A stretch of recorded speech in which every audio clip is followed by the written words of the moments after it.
feature, and today we'll get started with David Thompson. Go ahead, David. Hey, Coach. How you doing this morning? What up, Dave? Just kind of, I know everyone's wondering about Trevor Keels and how he's looking, for this next couple games. Yeah, he's getting better. Of course, we were off yesterday because of mandatory off day, and so I didn't get a chance to see him yesterday. But prior to that, in the last couple of days in practice, he hasn't practiced, but he's moving around better than he was. So still being reevaluated. Is up in the air. That's the best I can give you right now. Is it leaning one way or the other, you think? No, I couldn't. I'll be lying to you if I say, he's playing on Saturday or not playing. I wish I could tell you that secret, but it's really nothing I can give you right now. Gotcha. Yeah.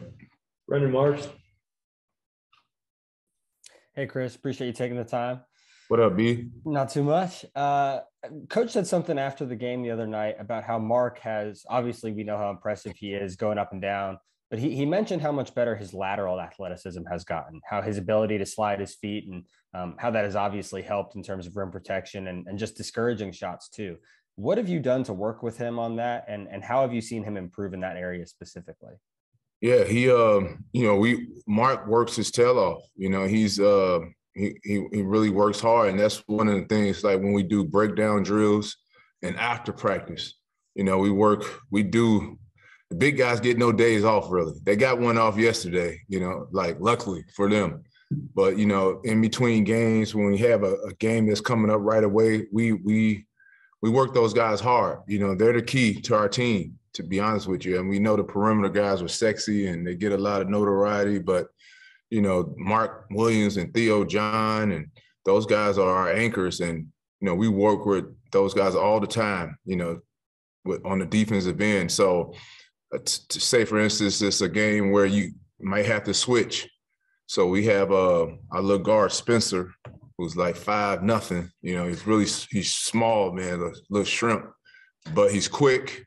And so now he has to guard these guys, like if it's a switch where he has to, work on guarding somebody that's quicker and smaller. And so I think that helps, along with the work he's doing in the weight room. But, we work on it, but he works his tail off, and as a result, he's gotten better. Thank you. Connor O'Neill. Hey, Chris, I'm wondering what kind of work is being done, or if the work is going into addressing offensive rebounding numbers. Those have been trending a little bit better, but I'm sure they're probably not where you want them to be in the last 3 or 4 games. Yeah, Connor, you're absolutely right. You think about the 2 games, the NC State and the Florida State game, where we gave up 41 offensive rebounds in 2 games. That's ridiculous. And so a lot of that, to me, we can talk about boxing out, but rebounding comes down to will. We can say technique and, you need to you got to go get the ball. Put your elbows up and hit, you got to do that. But most importantly, you got to go get the ball. And so I think our guys, we have to come more physical on there. Now, we do a great job of getting the first initial stop, maybe the second stop. But if a team keeps, attacking on the offensive glass and getting those extra possessions, I think it wears you down on the offensive end. And just to follow up on that, is one of the things that goes into it kind of a double-edged sword with how good of a shot blocker Mark is, that he thinks he can get to everything, and that opens up. Yeah. Yeah, no doubt. And so that's one of the things we're working with Mark with. Like you gotta pick and choose, a little bit, because he tries to go get everything. And a lot of that, he's a leading shot blocker in the conference and one of the tops in the country. And, the confidence, you think you can go get everything. And so now, which more times than not, he can, but some of those times where the shots is, he can't get to those shots, it leaves a small on a big. And the guys the athleticism that we play against in the ACC, those guys are cleaning that up. So even if a guard gets down there, those guys are big and on the rim. So I talked to Mark about, okay, be selective, a little bit more selective. If you can't get to it, and our guard is right there, make him, and he's taking a tough shot, stay with the big. And so I think, with film work and just working on it, That will help, Connor. Thank you. We'll go to Brian McLaughlin. Hey, Coach, how you doing?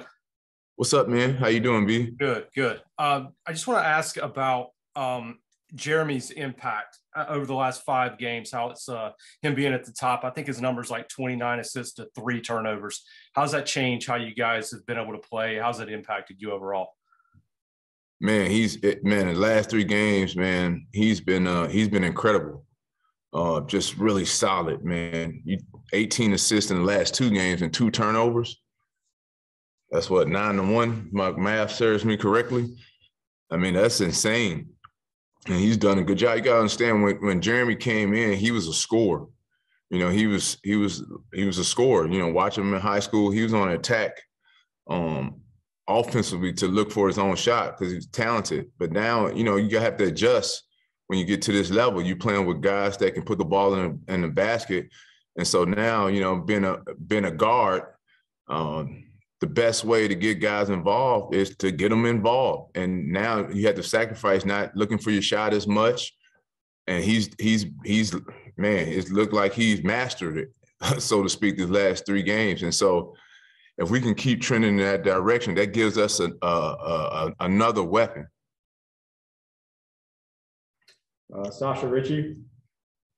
Hey, Coach. I was wondering what your thoughts are on what Emil Jefferson has brought to the program this year. Man, he's been incredible, Sash. Incredible. You know, man, really a godsend. You know, probably our first big recruit.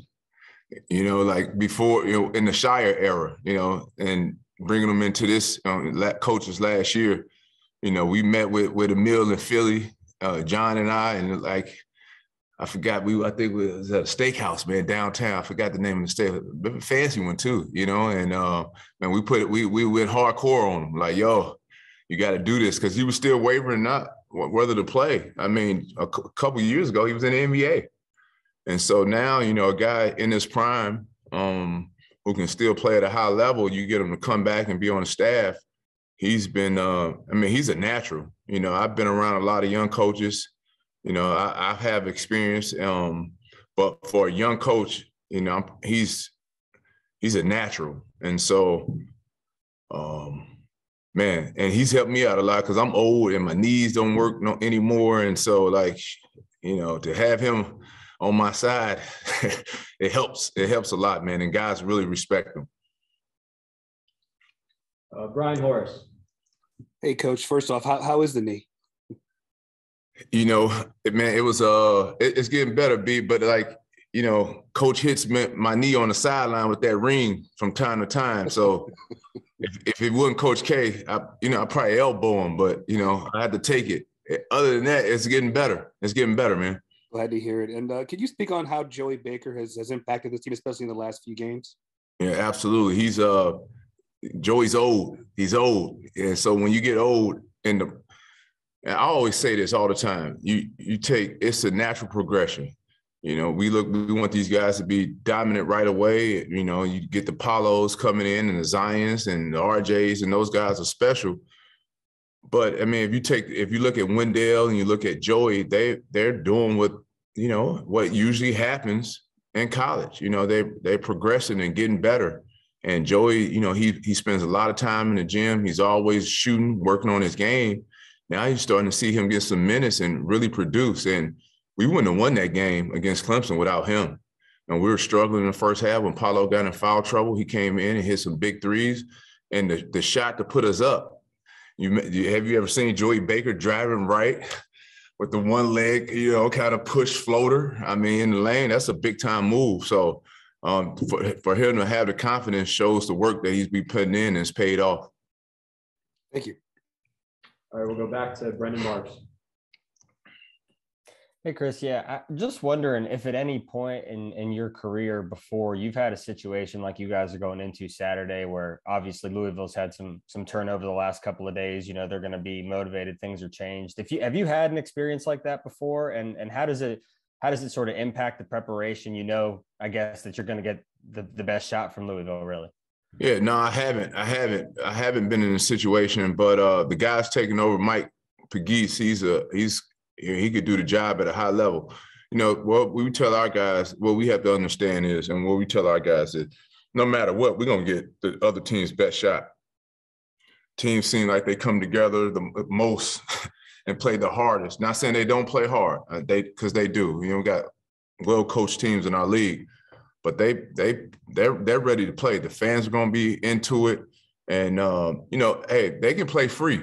They can play free, so it's even tougher. But it's the same. You prepare hard and prepare like, hey, we're going to be in a battle, because we are. And so no matter who the coach is, like, they're going to be ready to play. In Louisville, they have a great tradition. They have a great tradition, great history. So, I mean, it's going to be at noon. It's going to be a battle, man. Big time battle.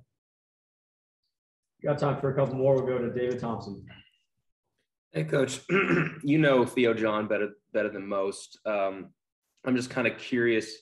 You know, since ACC plays, minutes have kind of diminished a little bit. You know, what do you see his role going forward, and how do you kind of just see him dealing with that situation and staying positive?